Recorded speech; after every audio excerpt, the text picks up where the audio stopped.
नमस्कार साथियों, मैं मनीष कुमार शर्मा स्वागत करता हूं आपका एक बार फिर यादविन स्मार्ट क्लासेस पर, जिस पर आप मेरे साथ में साइंस की क्लासेस ले रहे हैं। और इस साइंस की क्लासेस की अगर मैं बात करूं तो आपको भी पता है कि मैं यहाँ पे ग्रुप डी जो पढ़ा रहा हूं, यानी जो ग्रुप डी में आपके एग्जाम्स में आ रहे हैं, उन क्वेश्चंस को मैं यहाँ पे आपके सामने रोजाना लेके आता हूं और उन्हीं क्वेश्चंस का यहाँ पे मैं आपकी प्रैक्टिस कराता हूं कि जिससे आपके आने वाले जो एग्जाम्स हैं उनमें आपकी अच्छी प्रैक्टिस हो सके, आपके अच्छे नंबर आ सकें और आप यहाँ पे इस एग्जाम को क्वालिफाई कर सकें, जिससे कि आपको आने वाली जितने भी एग्जाम्स हैं, मैं ये नहीं कहता ग्रुप डी, चाहे वो आपका एनटीपीसी का एग्जाम हो या फिर आपका रेलवे का कोई भी एग्जाम हो जिसमें साइंस आती है, इन सभी के लिए मैं यहाँ पे आपको ये साइंस की क्लासेस देता हूँ। भले ही ये ग्रुप डी के क्वेश्चंस हैं, लेकिन आपके आने वाली सभी के एग्जाम्स के लिए इंपॉर्टेंट बनते हैं। बाकी का आपको पता है कि मैं यहाँ पे आपको जो भी कुछ करा रहा हूँ, ये सब आपको एक प्लेलिस्ट में बनकर मिल जाएगा, जो हमारी यहाँ पे यूट्यूब पर मिल जाएगी। और यूट्यूब पर आप जाएंगे तो वहाँ पर एक प्लेलिस्ट है जिसमें मैंने पूरा साइंस यहाँ पे रखा है, जितना भी मैंने कराया है, चाहे वो प्रैक्टिस के तौर पे कराया हो, चाहे मैंने प्रीवियस ईयर की क्वेश्चंस यहाँ पे कराए हों, चाहे वो आपके एक्सपेक्टेड क्वेश्चंस कराए हों या फिर आपके आए हुए क्वेश्चंस को मैंने कराया हो, तो सभी क्वेश्चंस को मैं यहाँ पे आपका रोजाना करा रहा हूँ। और ये क्वेश्चंस आपके लिए इंपॉर्टेंट इस वजह से बनते हैं क्योंकि ये क्वेश्चंस वही हैं जो मैं आपको यहाँ पर एग्जाम्स में, आपके एग्जाम में पूछे जा रहे हैं, उन्हीं क्वेश्चंस का यहाँ पे मैं प्रैक्टिस कराता हूँ, जिससे कि आपको भी पता चल जाए कि लेवल क्या रहने वाला है, किस प्रकार के क्वेश्चंस पूछे जाते हैं और यहाँ पर किस सिलेबस को लेकर चल रहे हैं। तो ग्रुप डी में आने वाले एग्जाम्स के लिए आपके लिए क्लास ये इंपॉर्टेंट रहेगी। गिरीशपाल जुड़ चुके हैं, नमस्ते भाई। और नव्या ठाकुर जुड़ चुकी हैं, हम न्यू हो। हाँ जी, दिख रहा है आप हमारे पास में नई स्टूडेंट हैं और नए स्टूडेंट भी हमारे साथ में जुड़ चुके हैं।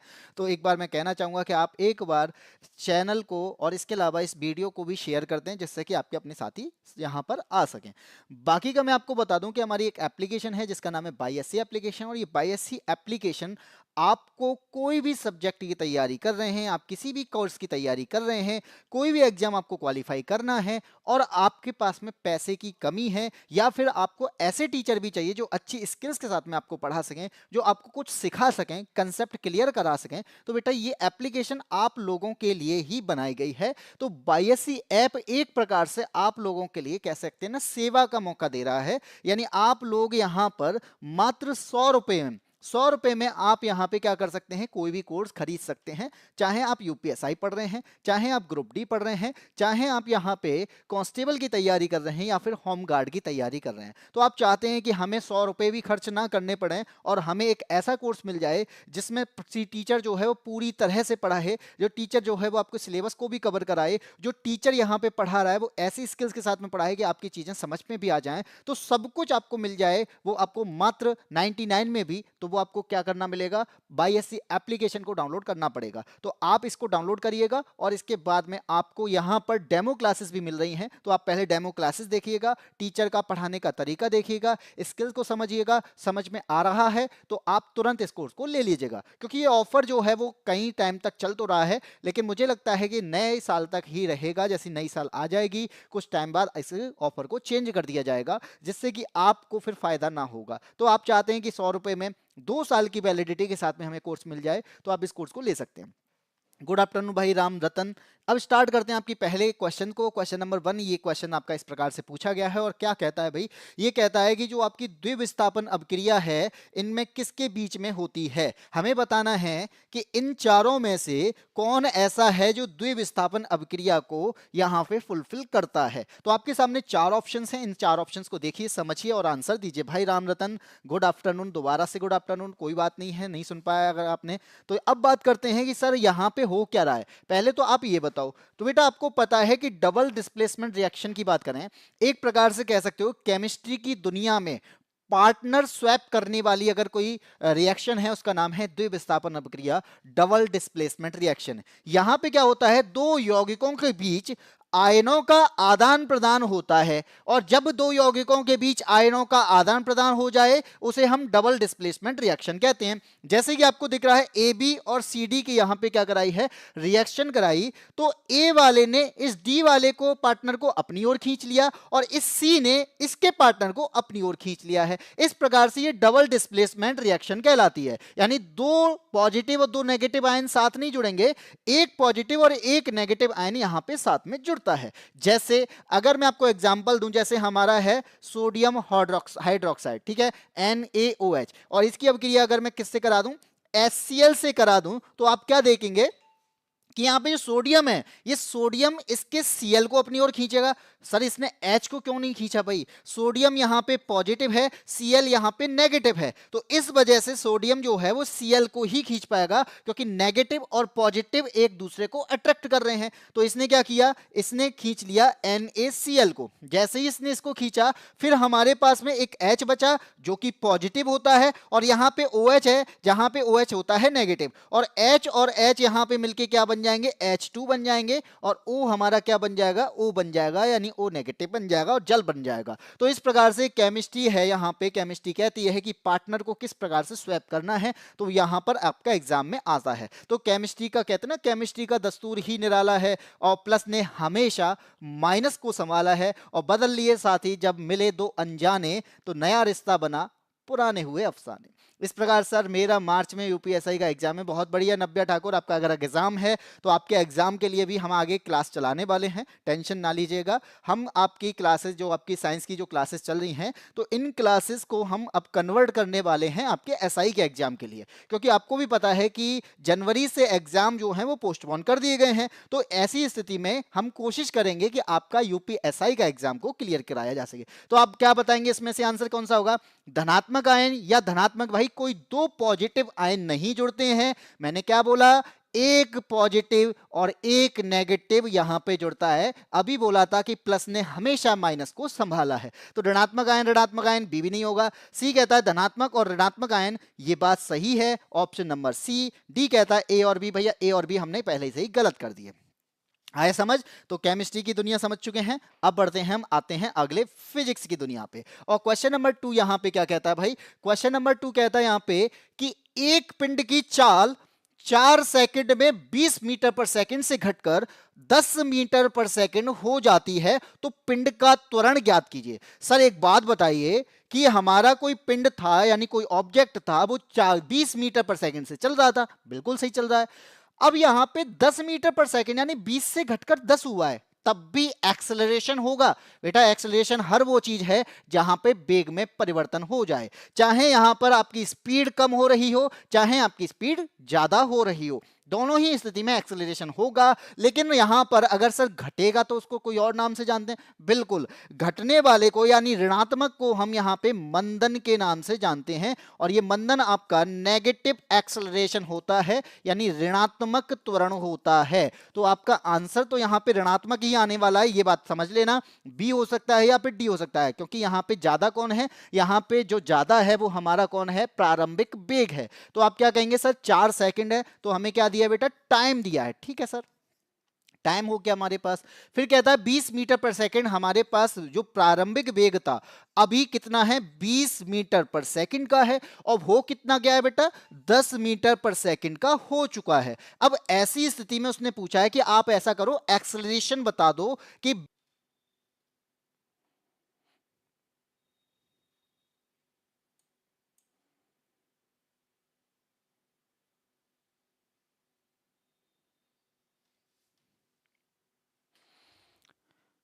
एक मिनट देखिए, क्लास अब चल रही है, बताइएगा अब क्लास चल रही है आपकी?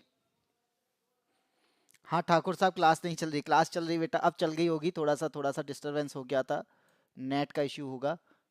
अब चल रही है क्लास भाई?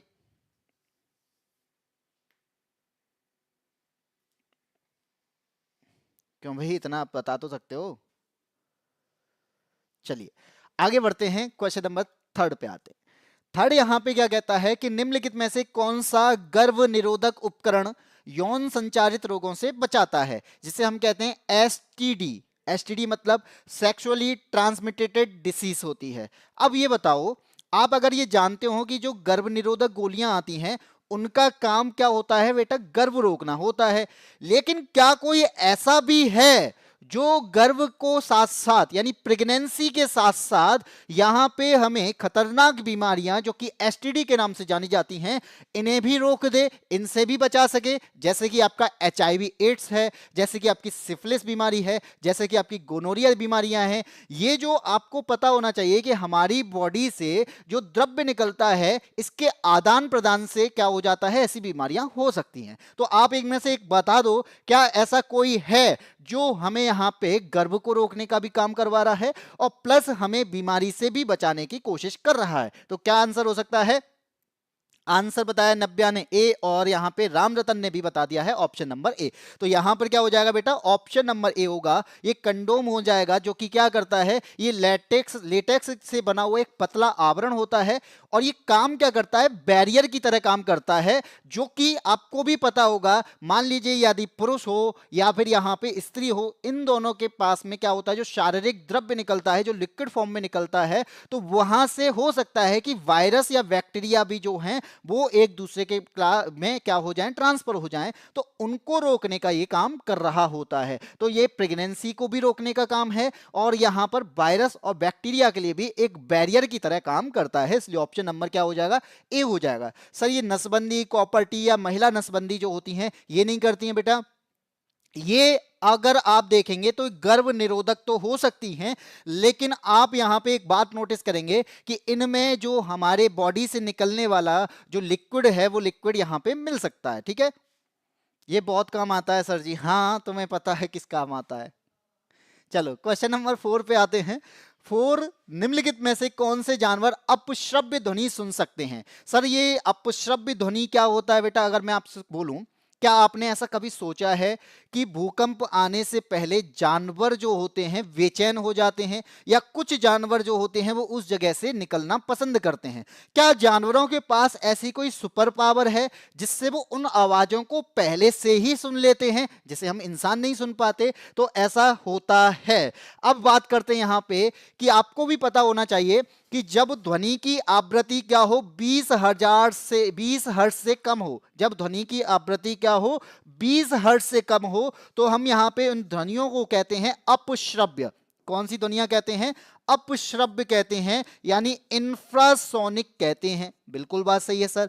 अब जब 20 से ऊपर हो लेकिन 20,000 हर्ट्ज तक हो, तब ये जो आवृत्ति होती है, इस आवृत्ति को इंसान जो होता है ये सुन सकता है, और ये क्या कहलाती हैं, शब्द कहलाती हैं, यानी ऑडिबल कहलाती हैं। फिर ये सर ये उसके बाद वाला क्या है बेटा, 20,000 हर्ट्ज से ऊपर की जो आवृत्ति होती है, फ्रीक्वेंसी जो होती है, ऐसी ध्वनियों को हम पराश्रव्य कहते हैं, यानी अल्ट्रासोनिक कहते हैं। तो यहां पर सुनने वाला कोई है तो क्या इसे मनुष्य सुन पाएगा? नहीं सुन पाएगा। इन्हें कौन सुन पाते हैं बेटा? चमगादड़ अपने मुंह से अल्ट्रासोनिक वेव निकालते हैं। यहां पे अगर मैं बात करूं कि जो डॉल्फिन होती है, ये डॉल्फिन भी क्या करती है, अल्ट्रासोनिक वेव को सुन सकती है। इसके अलावा अगर मैं यहां पे कहूं कि आपने चूहों को देखा हो या कुत्ते को देखा हो, तो ये कुत्ता जो है, चूहा और कुत्ता, ये दोनों ही क्या कर सकते हैं, अल्ट्रासोनिक वेव को सुन सकते हैं।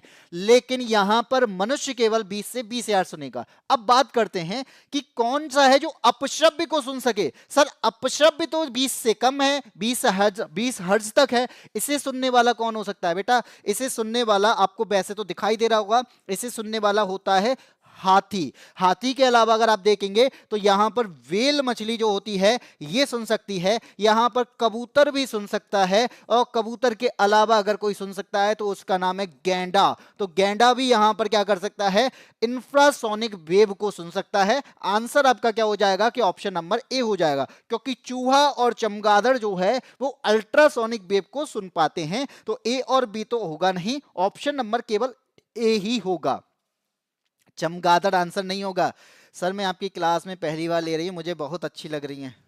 बहुत ही अच्छी बात है, अगर आपको अच्छा लग रहा है, अगर आपको चीजें समझ में आ रही हैं तो ये बेस्ट है। बाकी का लास्ट वाले क्वेश्चन की वजह से बोल रहे हो तो मैं उसके लिए नहीं बोलूंगा, बाकी मैं बाकी और चीजें भी अच्छी तरीके से पढ़ा देता हूँ।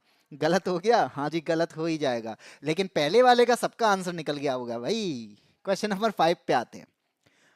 अब आपको पता है क्या सेल के अंदर ऐसा कोई है जो हमारे अंदर पैकेजिंग का काम करता है, ऐसा भी कोई है जो सेल के अंदर क्या करता है, सुसाइडल वैक के काम करता है, ऐसा भी कोई है जो एनर्जी का निर्माण करता है, सब कुछ है सेल के अंदर, पोस्ट ऑफिस भी है। लेकिन सर हमसे पूछा गया है कि ऐसा कोई कोशिकांग है जिसमें क्या होता है, सिस्टर्नी होता है और वो लाइसोसोम भी बनाता है। तो सबसे पहले आपका यहां आंसर अगर देखा जाएगा कि आप यहां पे जब ये बोलेंगे कि सिस्टर्नी, तो ठीक है बाद की बात है, ये लाइसोसोम बनाता है।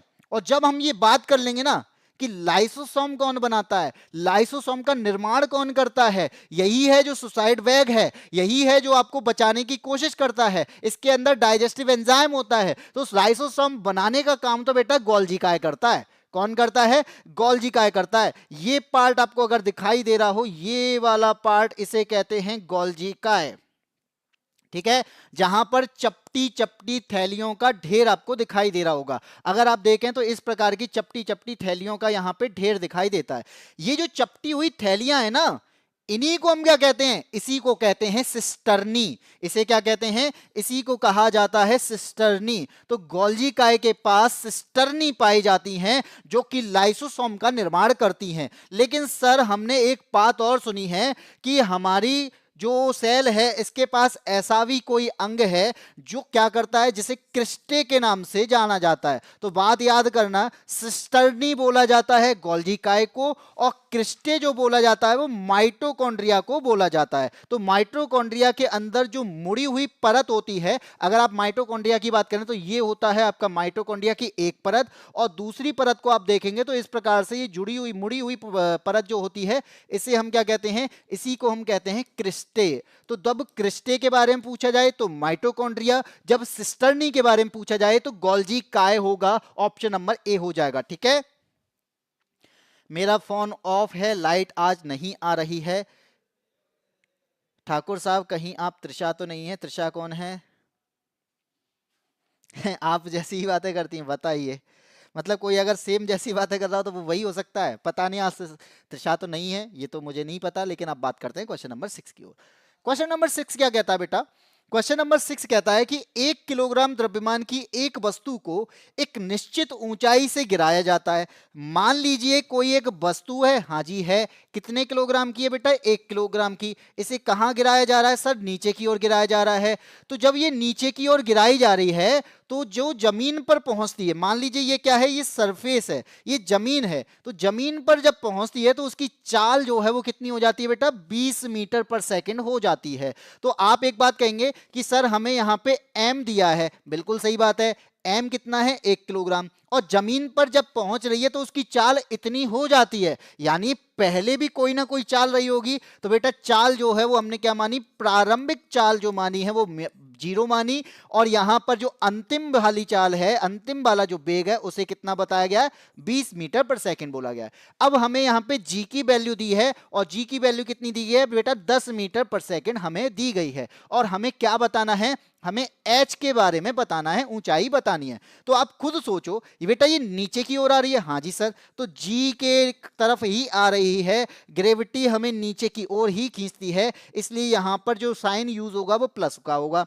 एक बात तो समझ में आ गई। सर सूत्र कौन सा लगाएं, फॉर्मूला कौन सा लगाएं? बेटा ऐसा कोई फॉर्मूला है जो BUGH की बात करता हो?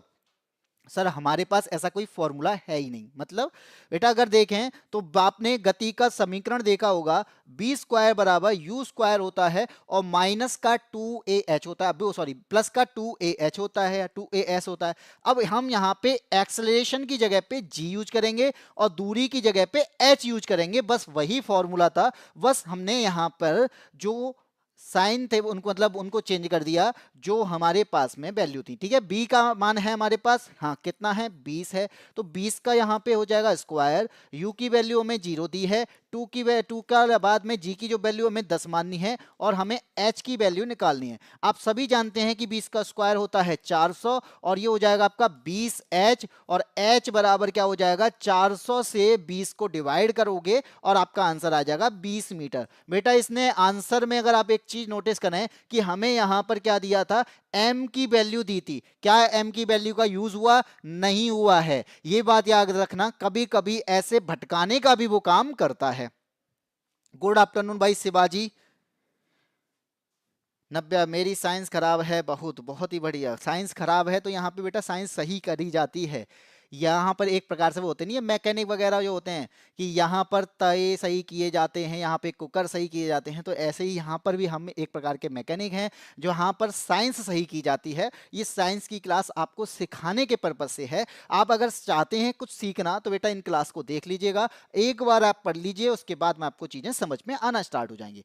अब बात करते हैं क्वेश्चन नंबर 7 की। निम्नलिखित में से किस हाइड्रोकार्बन में एक शाखित श्रृंखला बनाई जा सकती है? सर शाखित श्रृंखला मतलब ब्रांच बन सकती हैं, वो तो पेड़ में बनती हैं, इसके अलावा भी कहीं बन सकती हैं। हाँ जी बनती हैं। जो कार्बन के जो परमाणु होते हैं ना, किसके परमाणु बेटा? कार्बन के जो परमाणु होते हैं, तो कार्बन के परमाणु कोवलेंट बॉन्ड बनाता है, साझा करते करते बहुत सारी ये लाइन बना देता है। मोस्टली ये कैसी लाइन बनाता है बेटा? सीधी लाइन बनाता है। कैसी लाइन बनाएगा? ये सीधी लाइन बनाता है। अब सीधी श्रृंखला अगर बनाएगा तो इस तरीके से तो बनाता है, C single bond C single bond C, इस प्रकार से बनाता चला जाता है। अब याद कर लो कि जब ये ब्रांच की बात कर रहा है तो मोस्टली ये जब ब्रांच बनाएगा, जब भी शाखा बनाएगा, तो इसके पास कम से कम 4 कार्बन होने चाहिए। कितने होने चाहिए? 4 कार्बन तो होने ही चाहिए, तभी ये यहां पे ब्रांच बना पाएगा।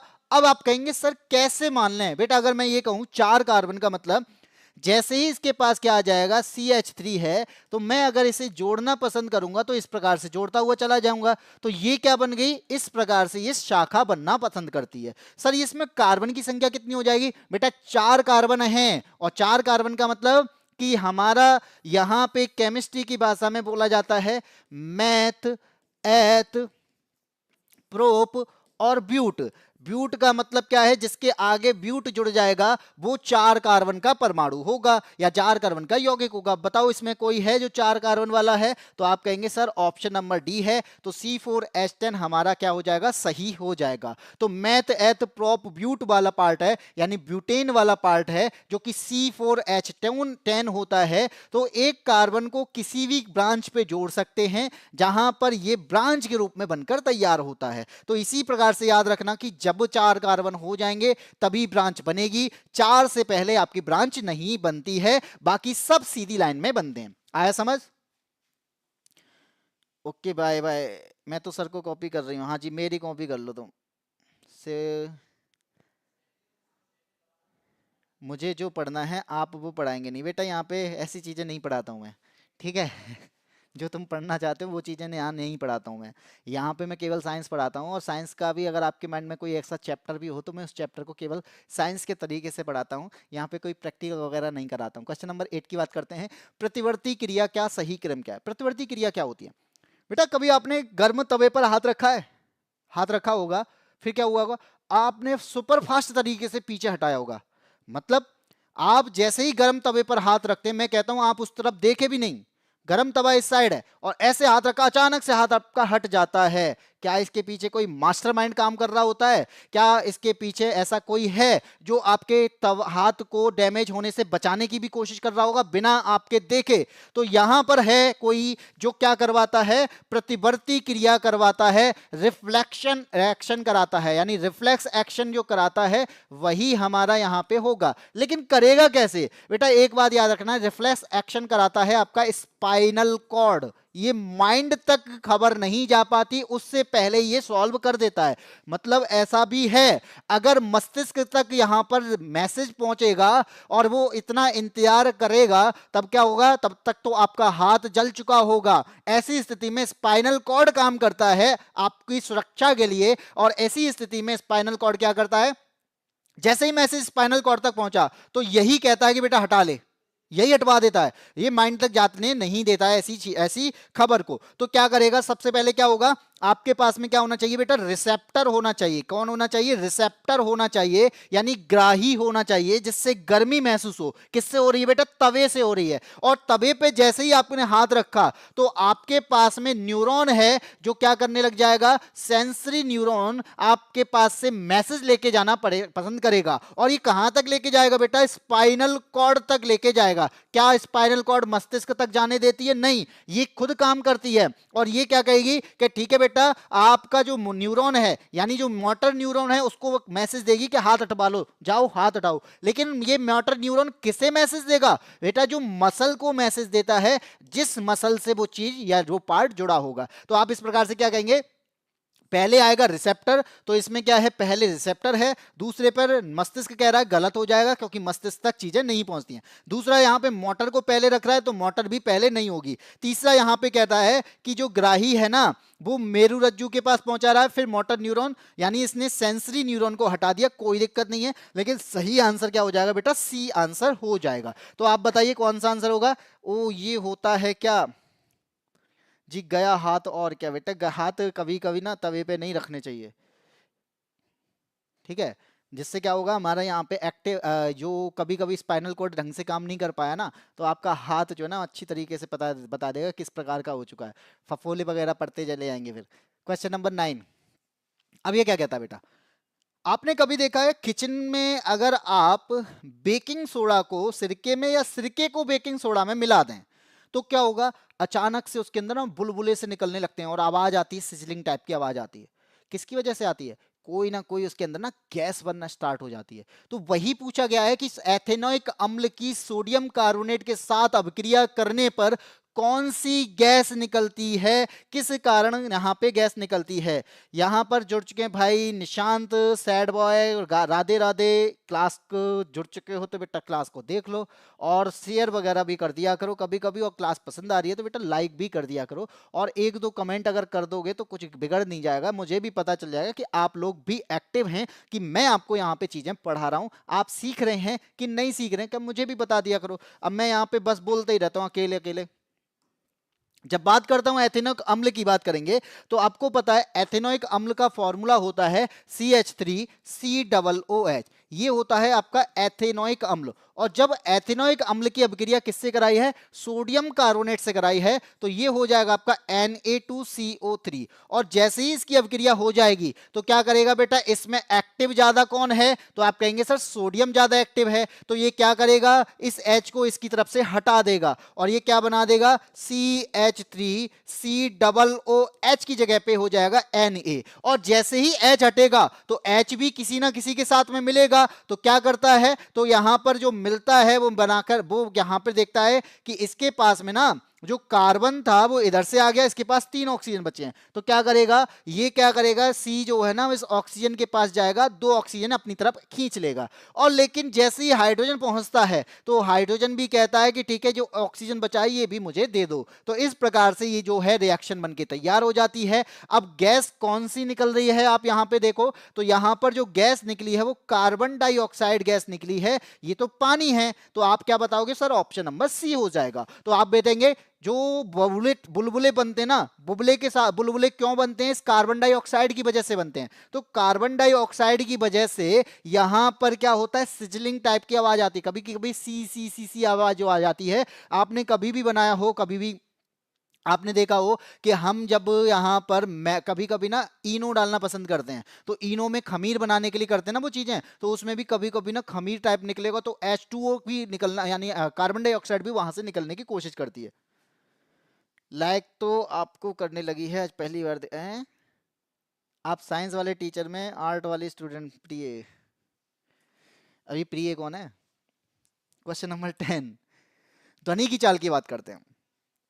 अब ध्वनि की चाल इसके संदर्भ में बताना है कि उनका सही क्रम क्या है, यानी तेजी से ध्वनि किस में चलेगी और धीरे किस में चलेगी। अब आप यहां पे बात करते हैं ट्रेन की पटरी पर कान लगाकर क्यों सुनते हैं? आपने कभी फिल्में देखी होंगी तो फिल्मों में कोई हीरो आता है और ट्रेन की पटरी पर कान लगाकर सुनता है। क्यों सुनता है भैया? वो पता करना चाहता है कि ट्रेन आ रही है या फिर नहीं आ रही है। तो वहां उसकी वजह से जो आवाज है वो आवाज ही उसके कान में आती है और वही बताती है कि हाँ ट्रेन आने वाली है या फिर नहीं आने वाली है। लेकिन सर वो वहां पे खड़े होके भी तो सुन सकता है, हवा से भी तो आवाज आ सकती है। बेटा हवा से जो आवाज आएगी वो इतनी तेजी से नहीं आ रही होगी, इसलिए तो उसने ट्रेन पे पटरी पर कान लगाए थे।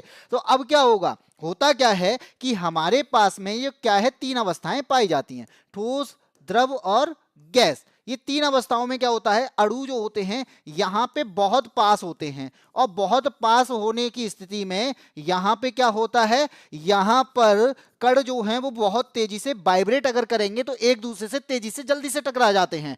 जब यहां पे देखेंगे सर, यहां पर क्या होता है, कण दूर दूर हैं तो तेजी से तो नहीं टकराएंगे, लेकिन टकराएंगे थोड़ी देर बाद, उससे दूसरे से टकराएंगे, इसी प्रकार से आवाज जो है वो आगे बढ़ेगी। लेकिन तीसरा आप देखेंगे, हवा की बात करते हैं, गैस की बात करते हैं, तो इसे टकराने में टाइम लगता है क्योंकि गैसों में अणु बहुत दूर दूर होते हैं। इसी प्रकार से ठोस की बात करेंगे तो लगभग 5960 मीटर पर सेकंड की यहां पे गति होती है। सर यहां पे द्रव में जो गति होती है वो 1480 मीटर पर सेकंड की होती है, लेकिन जब गैस की बात करते हैं, वायु की बात करते हैं, तो 343 मीटर पर सेकंड की गति होती है। आप बताओ किसमें तेज चलेगी? सर ठोस में। तो बताओ किसमें? ठोस, द्रव, गैस, ऑप्शन नंबर सी हो जाएगा। तो ठोस में ध्वनि जो होती है वो सबसे तेज चलती है, इसके बाद द्रव में, इसके बाद गैस में तेजी से चलती है। यहां पे राइम बनानी थी, वाह, अच्छा राइम बनाने के लिए प्रिया का यूज किया है। ठाकुर साहब कहाँ से हो? भैया घर से होंगे, ये तो घर पे ही बैठे होंगे, आज तो ठंड है, कोई घर से बाहर निकल नहीं रहा होगा। हम लोग ही हैं जो यहाँ से इधर होते रहते हैं, कभी घर, कभी अपने स्टूडियो, कभी यहाँ पर, कभी वहाँ पढ़ाने, यही हमारा काम है। बाकी आप लोग तो वही घर पे बैठ के पढ़ रहे हो ना। मैं यूपी से। क्वेश्चन नंबर आता है 11। आपने एक बात नोटिस की होगी, जब हम साइड मिरर को देखते हैं, ये साइड मिरर जो होता है यहां पे होता क्या है, तो साइड मिरर में कभी कभी आपने एक बात नोटिस की होगी, उसमें लिखा होता है, एक वार्निंग टाइप का दिया जाता है, जो लिखा होता है objects in the mirror are closer than they appear. इसका मतलब क्या होता है कि जो दर्पण में वस्तुएं जितनी दिख रही है ना, वो उससे बहुत ज्यादा करीब हो सकती हैं, ये कहना होता है उस साइड मिरर का। अब वो साइड मिरर में कोई भी गाड़ी है, वो इतनी बड़ी गाड़ी उस छोटे से मिरर में पूरी दिखाई दे रही है। इसका रीजन क्या हो सकता है कि सर इसके अंदर ऐसा मिरर यूज किया गया है जो छोटा दिखाने के लिए यूज किया जाता है। तो आप बताओ कि इसमें ऐसा कौन सा मिरर यूज करूं कि वो वस्तुओं को छोटा कर दे। तो बेटा याद करना कि उत्तल दर्पण जो होता है ये वस्तुओं को छोटा करके दिखाने के लिए होता है। जैसे भी आप अगर जाते हैं कहां पर, आप देखते होंगे कि जो ट्रैफिक होता है या फिर कहीं पर मोड़ होता है, उस जगह पर उत्तल दर्पण लगा दिया जाता है, जिससे पता चल जाए इस साइड कौन सा वाहन आ रहा है। आपने अगर मेट्रो का सफर किया होगा तो स्टेशन पर जहां पर गाड़ी रुकती है उस जगह पर भी एक उत्तल दर्पण लगाया जाता है, जो ये बताता है कि जितने भी व्यक्ति वहां पर उस स्टेशन पे खड़े थे वो सब अंदर आ चुके हैं और व्यक्ति उतर चुके हैं। इसके बाद वो गाड़ी चलाना स्टार्ट करता है। तो ये होता क्या है, उत्तल दर्पण छोटा दिखाने के लिए करता है, पूरे स्टेशन को उसके अंदर दिखाना, पूरे बड़े ट्रक को एक छोटे से मिरर में दिखाना, ये काम उत्तल दर्पण का होता है। और ये अवतल दर्पण क्या करता है बेटा? अवतल दर्पण किसी भी चीज को बड़ा दिखाने की कोशिश करता है। जैसे आपके डेंटिस्ट के पास जाते हो तो डेंटिस्ट उस दर्पण से क्या करेगा, आपके दांत को देखता है, वो दांत उसे बड़ा दिखाई देता है, जिसके बाद में वो बता देता है कि इस दांत के अंदर क्या दिक्कत आ रही है। ठीक है, ऑप्शन नंबर बी हो जाएगा। मैं राजस्थान से हूँ, राम रतन भाई क्लासमेट थी मेरी। वैसे कौन? आज ठंड है, हाँ जी बिल्कुल, आज तो बहुत ठंड है भाई।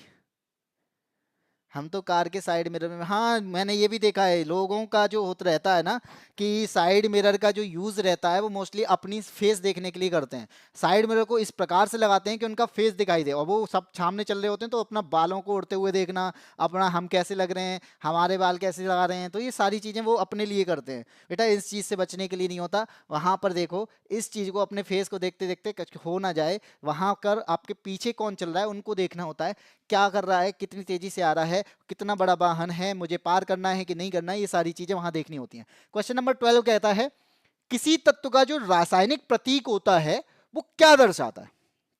आपने देखा होगा कि सर हमसे जो प्रतीकों की बात की जाती है, कभी कभी आपने देखा हाइड्रोजन लिखा होता है, हीलियम जो He लिखते हैं, लिथियम को हम Li लिखते हैं, ऑक्सीजन को हम O लिखते हैं, इसी प्रकार से सोडियम को हम Na लिखते हैं। तो आप इन चीजों को जब नोट कर रहे हैं ना, ये जो लिखा है ये क्या बताना चाहता है, ये सिंबल ये कहना क्या चाहता है? तो ये कहता है कि जो तत्व है ना, जो हमें तत्व दिखाई दे रहा है ये इसका एक परमाणु है। जब भी सिंबल लिखा आएगा वो सिंबल हमें बताएगा कि वो एक परमाणु की बात कर रहा है। तो आप यहां पे क्या कहेंगे, इसका आंसर कि ऑप्शन नंबर सी हो जाएगा। लेकिन सर हमने तो ऑक्सीजन तो O2 के नाम से सुनते हैं बेटा, ऑक्सीजन तो O2, आप तो केवल O लिख रहे हो बेटा।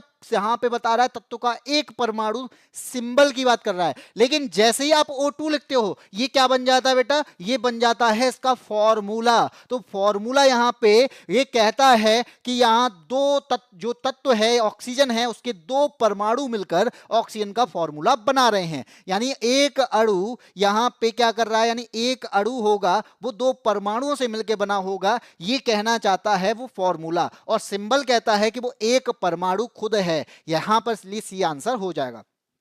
ग्वालियर तो मध्य प्रदेश में पड़ता है। हाँ भैया, ये कौन सी नई बात बता दी, ग्वालियर मध्य प्रदेश में ही तो पड़ता है।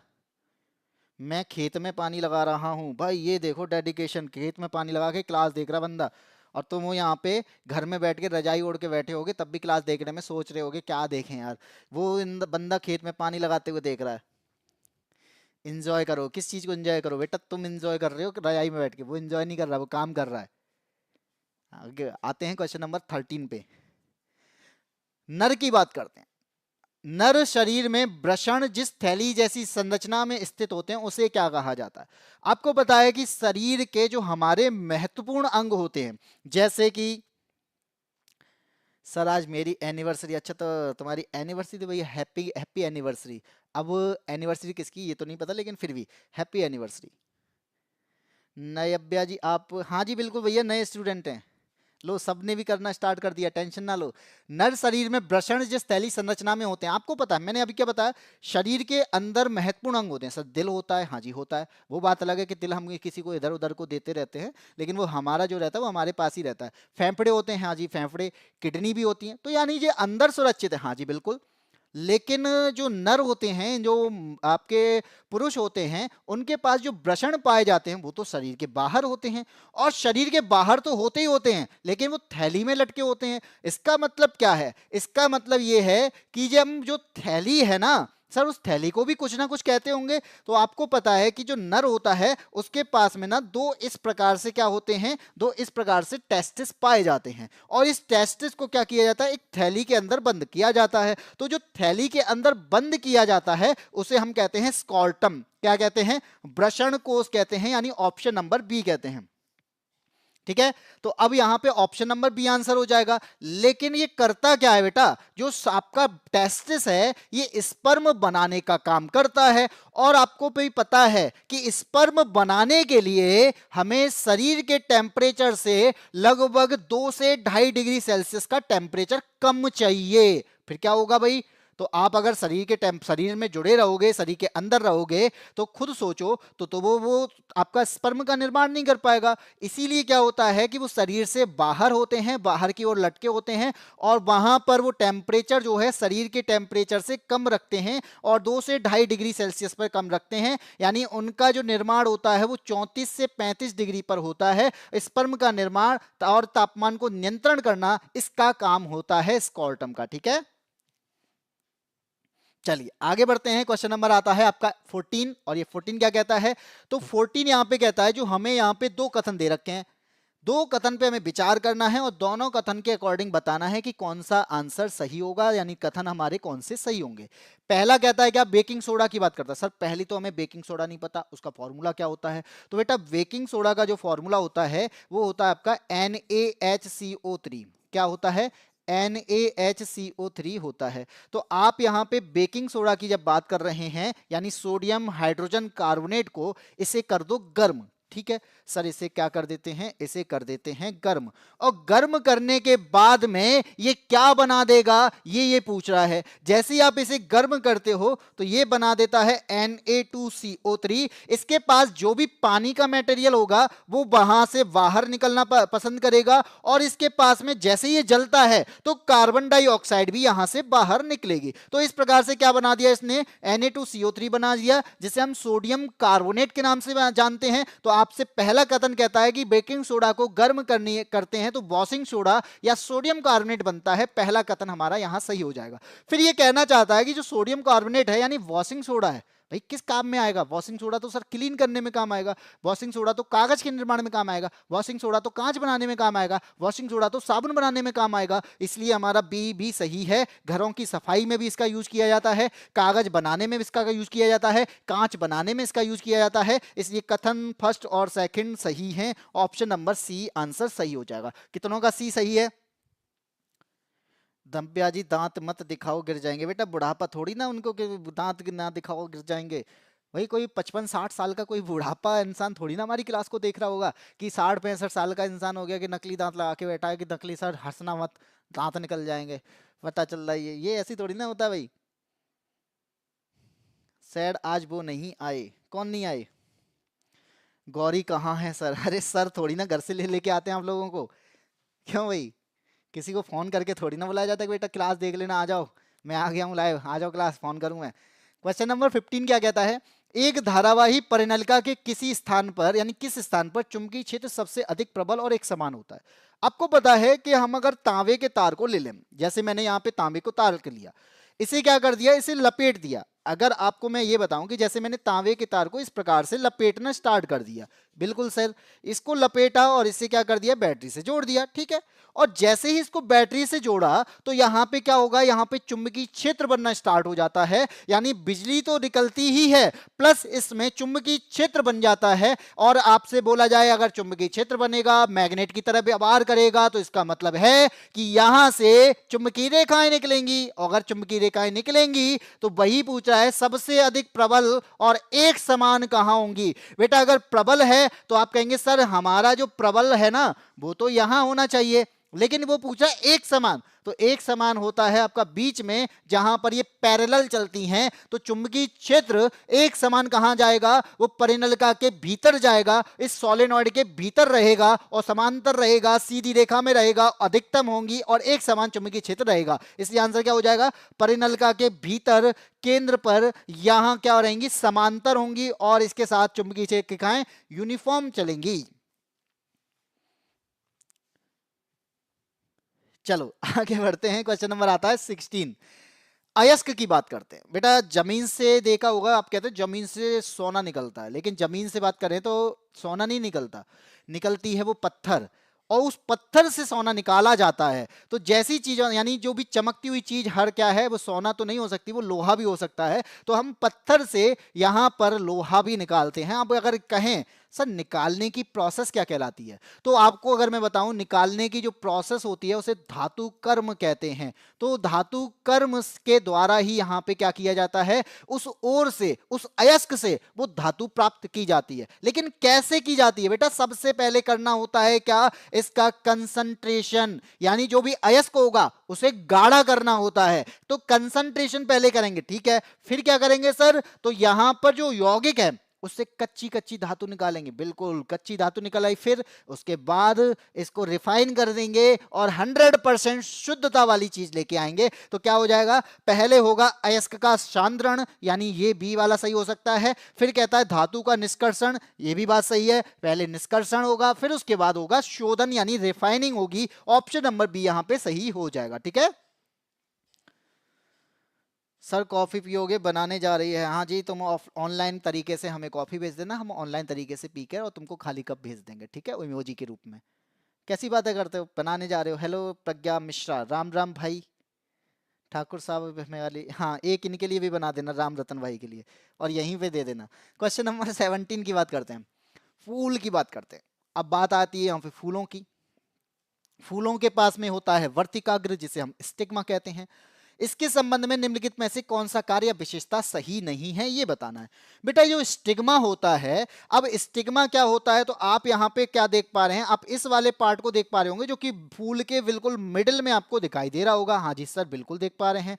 अब ये जो मिडिल में दिखाई दे रहा है ना, इसे स्टिग्मा कहा जाता है। क्या कहा जाता है, स्टिग्मा कहा जाता है, यानी मादा भाग कहा जाता है। यहां पर अगर मैं ये कहूं कि ये करता क्या है बेटा, कि जो वर्तिकाग्र होते हैं या जो पिस्टिल होता है उनको यहां पे परागकण को ग्रहण करने का काम करता है। तो ये क्या करेगा, जो हमारे पास मेल का जो एंथर पार्ट है यानी जो परागकण है वो कहां जाएंगे, वो इसके पास जाएंगे। अब जाने का तरीका खुद से भी हो सकता है, जाने का तरीका हवा भी कर सकती सकती है और इसके अंदर जाने का तरीका कभी तितलियां भी लेके जा सकती हैं, उनके पंजों में फंस के जा सकता है, मधुमक्खी के पंजे में फंस के जा सकता है। तो इस प्रकार से क्या होता है, परागकण जो हैं वो इस स्टिग्मा के अंदर चले जाते हैं और बीज का निर्माण करते हैं, फल का निर्माण करते हैं और एक फल बन के तैयार हो जाता है। तो आप अगर बताएंगे कि इसमें कौन सा सही है, क्या ये नर जननांग है, भैया गलत बताना था, विशेषता सही नहीं है। तो नर तो नहीं है भैया, स्टिग्मा को क्या बोला जाता है, ये फूल का फीमेल पार्ट है, ये फूल का मादा पार्ट है, इसलिए ए जो होगा वो गलत होगा। परागकणों को आकर्षित करता है, सही बात है भैया, परागकण जो हैं वो इसी के अंदर चले जाते हैं। चिपचिपा भाग होता है, इसके अंदर चिपचिपा भाग होता है, तभी तो इसके अंदर चिपक जाते हैं। पराग नली की वृद्धि वर्तिकाग्र से शुरू होती है, हाँ जी बिल्कुल। तो जो पराग नली है उसकी जो वृद्धि है वो स्टिग्मा से ही स्टार्ट होती है। तो ये लो सारे लोग पी के कब वापस कर देना तुरंत। इसी के लिए यही ऐसी क्लास चलती है सर, ये आपके लिए, हाँ जी मेरे लिए, मैं भी कब वापस कर दूं, तोड़ इसको तोड़ना नहीं है, इसे धोना धो के देना होगा ना। हाँ यही करा लेना मुझसे। क्वेश्चन नंबर आता है 18। जब एक वस्तु अवतल लेंस के सामने अनंत पर स्थित होती है तो प्रतिबिंब कहां बनता है, बताओ। कोई वस्तु है अनंत से आ रही है और वो किस पे आ रही है, अवतल लेंस पे। लेंस दो प्रकार के होते हैं, कौन से लेंस, अवतल लेंस और उत्तल लेंस। उत्तल लेंस और अवतल लेंस की अगर मैं बात करूं तो जैसा अवतल दर्पण करता है वैसा उत्तल लेंस यहां पे बनाएगा, जैसा उत्तल दर्पण करता है वैसा काम अब यहां पे अवतल लेंस करेगा। ये हमारे अपोजिट होते हैं। लेकिन ये कह रहा है अगर अवतल लेंस पे क्या हो, कोई वस्तु भी आ रही होगी, कैसे आ रही है, अनंत से आ रही है, प्रकाश किरणें आ रही हैं, ये क्या हुआ सर, इसने डाइवर्ट कर दी, क्या कर दी, इसने डाइवर्ट कर दी। तो अनंत से आने वाली प्रकाश किरणों को ये क्या कर देगा, ये डाइवर्ट कर देगा। और अगर ये डाइवर्ट करना चाह रहा है फिर सर ये मिलेंगे कैसे, बेटा इनको मिलाना पड़ता है, ये मिलते हुए प्रतीत होती हैं और अगर ये मिलते हुए प्रतीत होती हैं तो हमेशा फोकस पर मिलेगी। ये तो हम नियम जानते हैं। इमेज बनाने का पहला नियम क्या है कि जब कोई प्रकाश किरणें समानांतर आ रही होंगी मुख्य अक्ष के, तो वो यहां पर लेंस से या दर्पण से टकराने के बाद फोकस से होते हुए निकलती हैं। तो बेटा हमेशा कोई भी प्रकाश किरण आए, कोई भी प्रकाश किरण समानांतर आए, वो हमेशा फोकस से निकलेगी। इसलिए आंसर क्या हो जाएगा, मुख्य फोकस हो जाएगा, ऑप्शन नंबर सी हो जाएगा। तो कितनों का सी सही है, हाँ जी नव्या का सही है सी आंसर, प्रयागी का, जेके का सही है, प्रज्ञा मिश्रा का भी सही होगा, दिया तो नहीं है। ठीक है आगे बढ़ते हैं, क्वेश्चन नंबर आता है अगला। क्वेश्चन नंबर 19 क्या कहता है बेटा, हमें यहां पे दिया है 3 ओम और x ओम। x का मतलब है इस क्वेश्चन का x, तो x ओम के दो प्रतिरोध श्रेणी क्रम में जुड़े हुए हैं। ठीक है सर, श्रेणी क्रम क्या होता है बेटा, श्रेणी क्रम क्या होता है, आपको पता है कि ये मैंने मान ली वायर ले लिया और यहाँ पे क्या है, ये दो प्रतिरोध जोड़ दिए एक ही वायर पे, तो ये श्रेणी क्रम होगा। और आपको पता है कि अगर मैं इसको इस प्रकार से जोड़ दूं, एक वायर को अलग अलग वायर में जोड़ दूं इस प्रकार से, तो ये क्या बन जाएगा, ये बन जाएगा आपका समांतर क्रम। हमसे तो श्रेणी की बात कर रहा है, तो श्रेणी क्रम की बात करते हैं। बोल रहा है कि दो प्रतिरोध जुड़े हुए हैं, ठीक है, हो सकता है ये 3 ओम का हो, ठीक है सर, 5 में से 3 को अगर माइनस कर दूं तो x की वैल्यू निकल आएगी। ठीक है, तो आंसर क्या हो गया, ऑप्शन नंबर बी हो गया। ठीक है,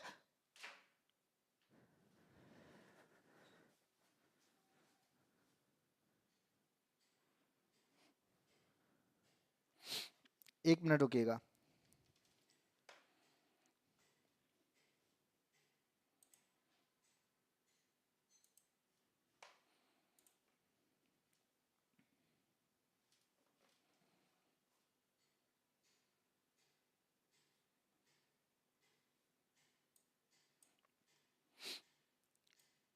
पता नहीं, शायद नेट दिक्कत कर रहा है। तो ये समझ में आया, हमें यहाँ पे क्या है, आई की वैल्यू दी थी, बी की वैल्यू दी थी, R1 की वैल्यू दी थी और R2 पता करना है, टोटल R भी हमें मालूम करना पड़ेगा उसके लिए। तो B बराबर IR हमने रखा, तो यहाँ से B की वैल्यू और I की वैल्यू से यहाँ पे टोटल रेजिस्टेंस पता कर लिया और जैसे ही हमें टोटल रेजिस्टेंस पता कर लिया तो हमारे पास R1 की वैल्यू दी है और R2 की वैल्यू X दी है। तो टोटल रेजिस्टेंस 5 था, R1 3 था, R2 X था, तो X की वैल्यू कितनी आ गई सर, 2 ओम आ गई। ठीक है, चलें आगे, अगले क्वेश्चन पे आते हैं। क्वेश्चन नंबर आता है 20। एल्यूमिनियम को फेरस सल्फेट के विलयन में डाला जाता है तो क्या होता है।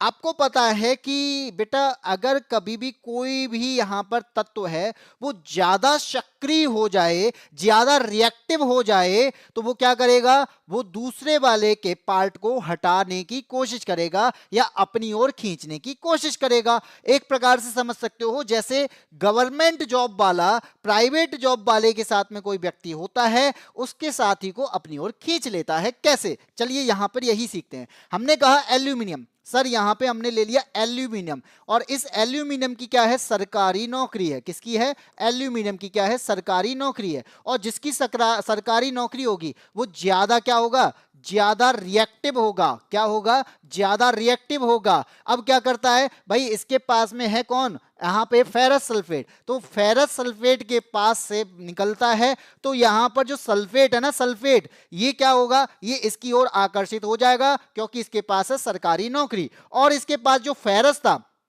इसको ये छोड़ देगा। यही होता है सबके साथ में, यही है जिंदगी। तो जिसके पास सरकारी नौकरी है उसकी तरफ में जाएगा SO4, और जिसके पास नौकरी नहीं है उसको यहां से सल्फेट क्या है, बाहर फेंक देगा। यह हर किसी की लाइफ में होता है। तो यहां पे क्या हुआ, Al के साथ में, यानी यहां पे एल्यूमिनियम के साथ में यहां पे कौन मिल गया, SO4 मिल जाता है। तो ये बन जाएगा आपका Al2SO4 का होल थ्राइस। और बाहर किसे कर दिया इसने, यहां पे लोहे को बाहर कर दिया, और फिर सब यहां पे लोहे जैसे बन जाते हैं बाद में। तो यही होता है, लोहे को भी बाहर कर देते हैं जब ये एल्यूमिनियम के साथ में यहां पे पहुंचता है SO4। तो यही रीजन है। अब पूछा गया है होता क्या है, तो जो बनाया क्या है इसने, एल्यूमिनियम सल्फेट बनाया है। तो एल्यूमिनियम सल्फेट और लोहा बनता है, यहां पर ऑप्शन नंबर बी हो जाएगा। ठीक है जी, नहीं,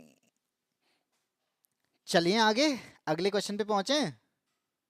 हाँ, किसी को नहीं मतलब मैं क्या पढ़ा रहा हूँ, सब लगे पड़े हैं। कोई ठाकुर साहब आ गए उनके पीछे भाई। बेटा ठाकुर साहब भी ऐसे ही हाथ नहीं आने वाले। जो मैंने यहाँ बताया, ठाकुर साहब किसी सरकारी नौकरी वाले के पास ही जाएंगे, और सरकारी नौकरी आपको तब मिलेगी जब आप मेरे को यहाँ पे देखते हुए पढ़ाते हुए देखोगे। मेरे को ना देखो, क्वेश्चंस को देखो। तो आपको अगर यहाँ पे किसी भी ठाकुर, यानी ठाकुर को ठाकुर से बात करनी है, किसी शर्मा को शर्मा से बात करनी है, तो वो आप इस रिस्क पर बात करें कि वो जो है ना, वो आपको यहाँ पे अकेला छोड़ के निकल जाएगा। तो बेटा अगर आप चाहते हैं कि मैं ज़्यादा रिएक्टिव हो जाऊँ तो सरकारी नौकरी ले लो, तभी आप इस रिएक्शन को भी समझ पाएंगे। ये रिएक्शन आपको समझाती है जिंदगी क्या होती है। तो इसी रिएक्शन का काम है यहाँ पे कि हमेशा सरकारी नौकरी वाला आपकी छोकरी को लेके चला जाएगा। तो क्यों परेशान कर रहे हो किसी को, उसे जाने दो। मेरा वाला प्राइवेट है। हाँ, वो कब तक है ये नहीं पता, जब तक आपको सरकारी नौकरी वाला कोई अच्छा ना मिल जाता है ना। आगे आ जाओ इसी पे बात। कहते हैं क्वेश्चन नंबर 21, किसी धारावाही कुंडली के कारण उत्पन्न चुंबकीय क्षेत्र की दिशा किस नियम द्वारा परिभाषित की जाती है।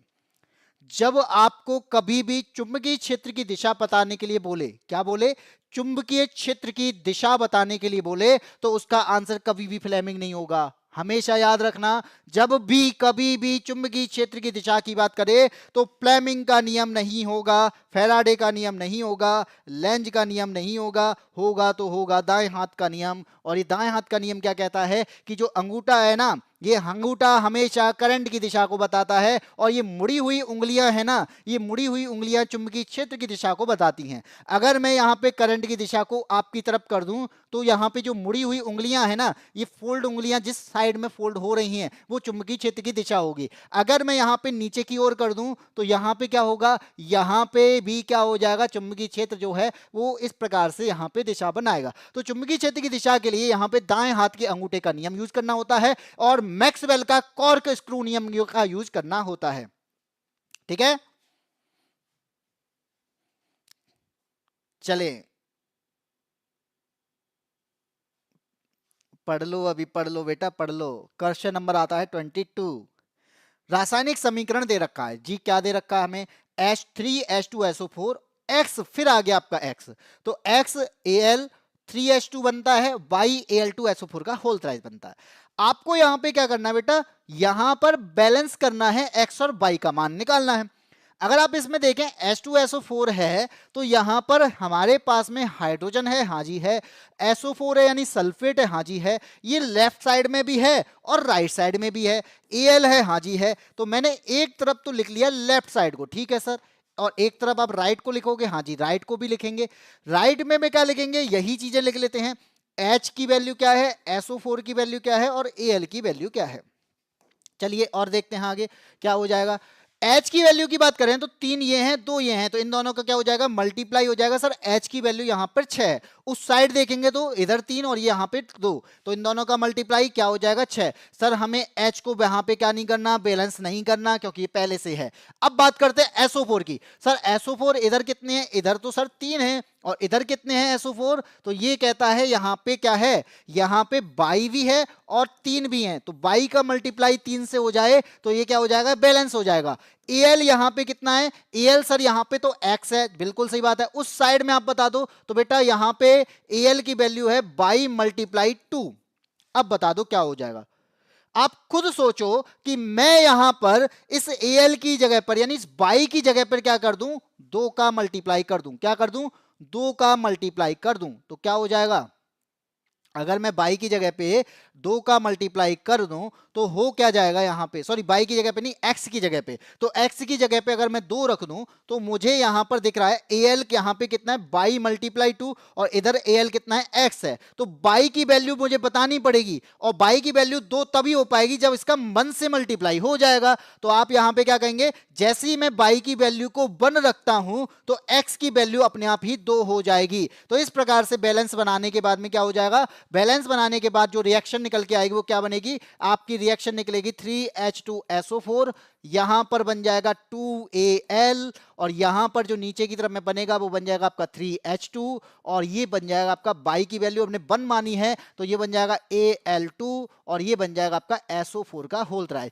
आप खुद देखो SO4 कितने इस साइड, सर इस साइड 3 है, उस साइड कितने, इस साइड भी 3 है, इस साइड Al2 कितने हैं भैया, एल्यूमिनियम कितने 2 हैं, इस साइड कितने हैं सर 2 हैं, यहां पर हाइड्रोजन देखेंगे कितने हैं 6 हैं, इधर भी हाइड्रोजन 6 हैं। तो इस प्रकार से 22 की वैल्यू 1 और x की वैल्यू आ जाएगी 2, ऑप्शन नंबर बी। वरना मैं कमेंट ऑफ करके पढ़ूंगी अब।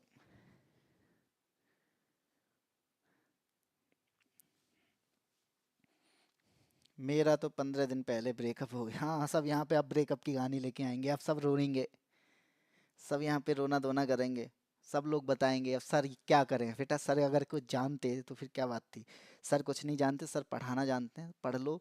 सर ये जरूर कहेंगे कि हाँ ये चीज़ें पढ़ लोगे आपका एग्जाम में सिलेक्शन हो जाएगा और सिलेक्शन हो जाएगा तो आप भी किसी ना किसी के बाबू को अपने पास ले ही आओगे। आ जाते हैं क्वेश्चन नंबर 23 पे। अवतल दर्पण का उपयोग निम्नलिखित में से किस में नहीं किया जाता। बेटा अवतल दर्पण का यूज किया किस में जाता है सर, वो तो हमें समझ में आ गया किस में नहीं किया जाता, किया किस में जाता है। आपने टॉर्च देखा है, हाँ जी सर, टॉर्च यहाँ पे रोशनी को क्या करता है, फैलाता है, अवतल दर्पण। शेविंग मिरर देखा है, हाँ जी, वहां पे आप थोड़े बड़े दिखाई देते हो, अवतल दर्पण। यहाँ पे आप डेंटिस्ट की बात करते हैं तो डेंटिस्ट आपके दांतों को बड़ा कर कर देखने की कोशिश करता है, तो जिस जगह भी बड़ा देखने की कोशिश की जाएगी उस जगह अवतल दर्पण होगा। सर जो साइड मिरर होते हैं ना, इन साइड मिरर में हम बड़े वाहन को छोटा करके देखते हैं, तो इसका मतलब क्या होगा, इस जगह उत्तल दर्पण होगा। तो ऑप्शन नंबर जो सी है वो इसका गलत आंसर होगा। तो इसी प्रकार से आंसर आपको मिल चुका है सी।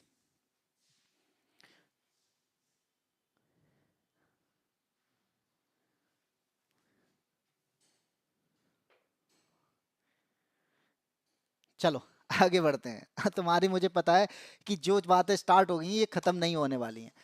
बात आती है कि निम्नलिखित में से किस ध्वनि का तारतम्य तो सबसे अधिक होता है।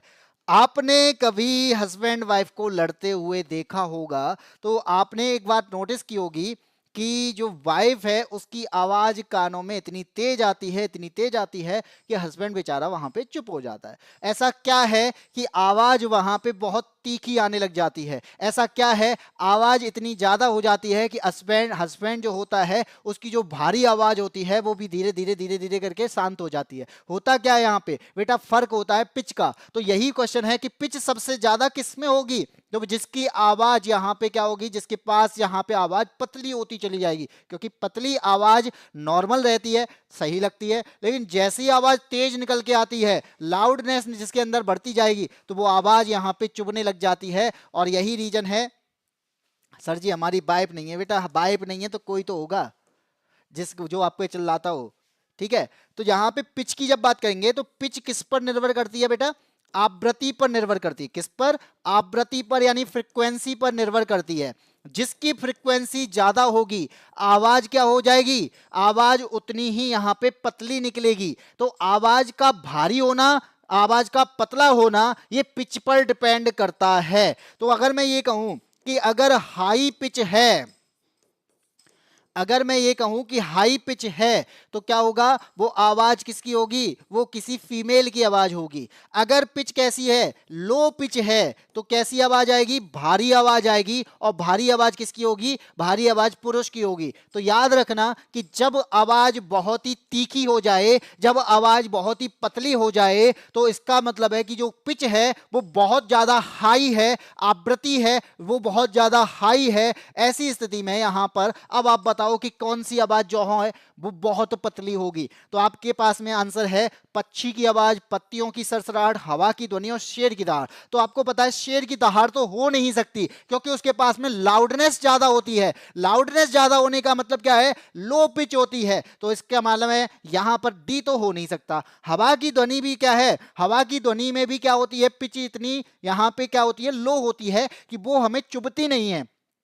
पत्तियों की सरसराहट भी अगर वहां पे चुभती नहीं है, लेकिन अगर पक्षी यहां पे बहुत ज्यादा तेजी से बोलने लग जाए तो वो क्या हो जाए? बहुत तीखी आवाज निकलना स्टार्ट हो जाती है, बहुत पतली आवाज यहां पर निकलती है। इसलिए ऑप्शन नंबर ए यहां पर हो जाएगा। इसी प्रकार से क्या है, जो महिलाएं होती हैं उन महिलाओं के पास में भी पिच जो होती है वो हाई पिच निकलती है। तो हाई पिच की वजह से उनकी आवाज बहुत ही तीखी निकल के आती है, और कभी कभी वो इतनी चुभती है कि बता ही नहीं सकते फिर तो। प्रज्ञा और जेके भाई दोनों को सॉरी भाई। ये तो मुझे लगता है कि राम रतन भाई अगर बोल रहे हैं तो भाई इन दोनों को मान जाना चाहिए, क्योंकि अगर वो कोई इंसान सॉरी बोलता है ना तो किसी रीजन से बोलता है। सर हमें कुछ नहीं आता है इसलिए देख रहे हैं। बेटा रोहित तिवारी, नहीं आता है तो बेटा यहाँ सीख सकते हो। सीखने के लिए देख रहे हो तो बहुत अच्छा है, और यहाँ पे किसी के लिए आए हो तो बेटा यहाँ कुछ फायदा नहीं मिलने वाला। सब लगे पड़े अपने अपने। चलिए कोई बात नहीं है, पढ़ाई पर फोकस करो बेटा। यहाँ पे पढ़ाई ही होती है, और मैं यहाँ पे फोकस सबसे ज़्यादा पढ़ाई पर करता हूँ। मैं कई कई लोगों का ये रहता है कि सर आप कमेंट बहुत कम पढ़ते हो। रीजन क्या है ना, कि जब करंट जो आपके कमेंट चलते हैं वो कमेंट में क्या होता है, आपके आंसर्स कम आते हैं और आपकी जो बातें होती हैं वो ज़्यादा रहती हैं। तो इसलिए कभी कभी मैं कमेंट पर फोकस नहीं कर पाता, या फिर वो कमेंट जो होता है वो मेरे मतलब का ही नहीं चल रहा होता, आपकी आपस की बातें चल रही होती हैं। तब वो कहते हैं ना कि आपस की बातों में कोई क्या करेगा बोल के। क्वेश्चन नंबर आता है आपका 25, और जो आज की क्लास का मैं आखिरी क्वेश्चन है, क्योंकि मैं रोजाना आपको 25 क्वेश्चन कराता हूं। क्वेश्चन कहता है कि पौधे की जड़ों की वृद्धि गुरुत्वाकर्षण से प्रभावित होती है। सर पहले तो हमें यह बताओ कि जड़ कहां जाती है। बेटा अगर आपने देखा होगा कभी, तो मैं कहूं ये क्या है? ये पृथ्वी की सरफेस है या मिट्टी है। आपको पता है कि जो जड़ होती हैं वो कहाँ होती हैं? वो नीचे की साइड में होती हैं। हाँ जी सर बिल्कुल सही बात है। अगर ये नीचे की साइड में है तो बेटा ये कहाँ बढ़ेंगी? सर ये नीचे की ओर बढ़ेंगी। हाँ जी बिल्कुल भाई सही बात है, क्योंकि इनका बढ़ना जो होगा किसी भी जड़ का वो नीचे की ओर होगा। और अगर नीचे की ओर होगा तो आप बताओ ग्रेविटी कहाँ है? ग्रेविटी सर नीचे की ओर जाएगी। तो आप कह सकते हो ना ये गुरुत्वाकर्षण से प्रभावित होती है। ग्रेविटी भी तो सभी को नीचे खींचती है, तो जड़ें भी तो नीचे ही जा रही हैं, तो गुरुत्वाकर्षण से प्रभावित होंगी। हाँ जी होंगी। और ये धनात्मक गुरुत्व अनुवर्तन इसी का कारण कहलाते हैं। ठीक है सर। अब बात करता है, ए तो सही है।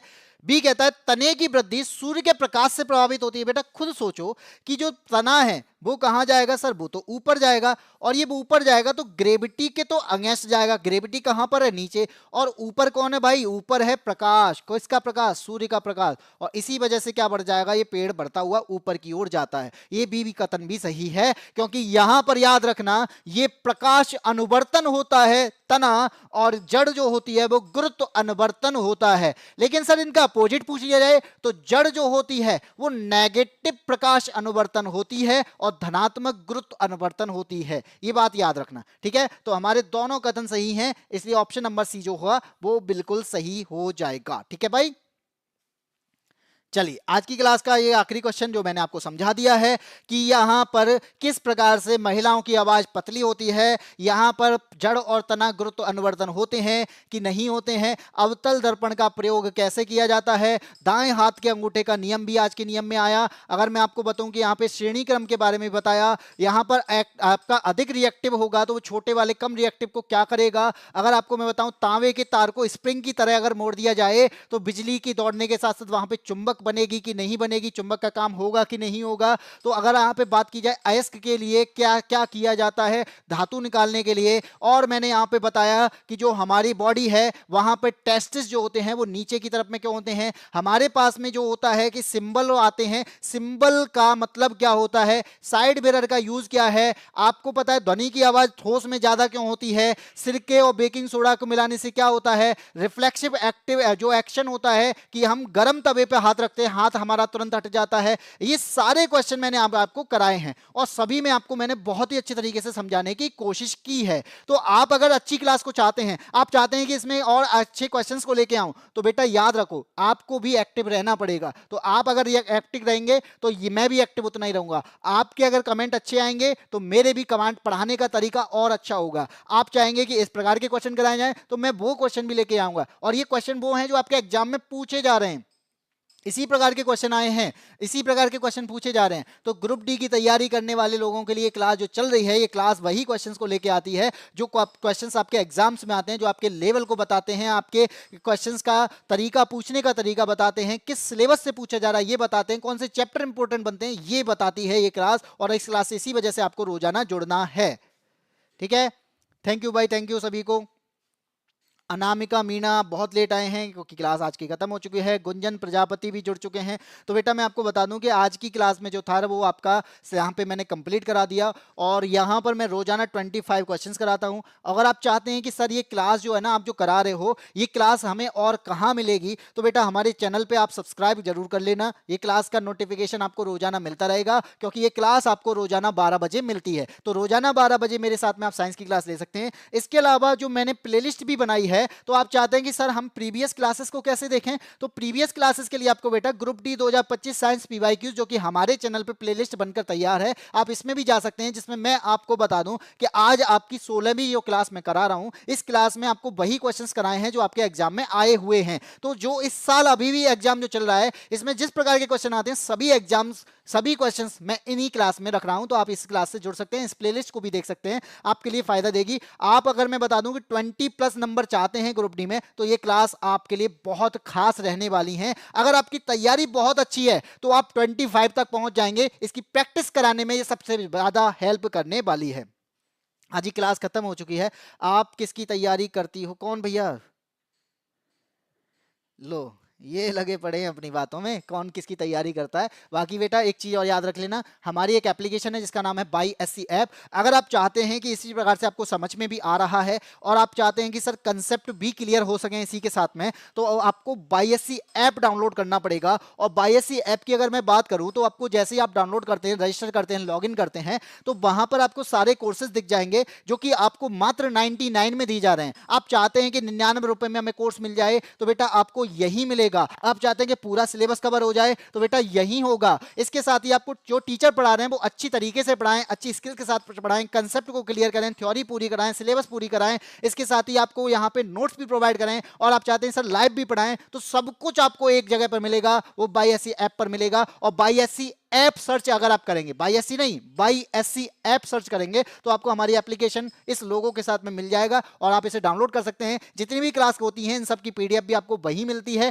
दूसरा, आपको अगर यहाँ पे कोई भी दिक्कत आती है तो ये नंबर आपको दिया गया है, इस नंबर पे आप कॉल कर सकते हैं। कोई भी प्रॉब्लम आती है किसी भी चीज से रिलेटेड है, चाहे वो कोर्स से रिलेटेड हो या फिर आप यहाँ पे कोई भी किसी भी चीज से ग्रसित हो, तो उन चीजों के लिए भी आपको ये कॉल यहाँ पे हेल्प करने वाली है। तो आप इन क्लास से भी जुड़ सकते हैं। ठीक है,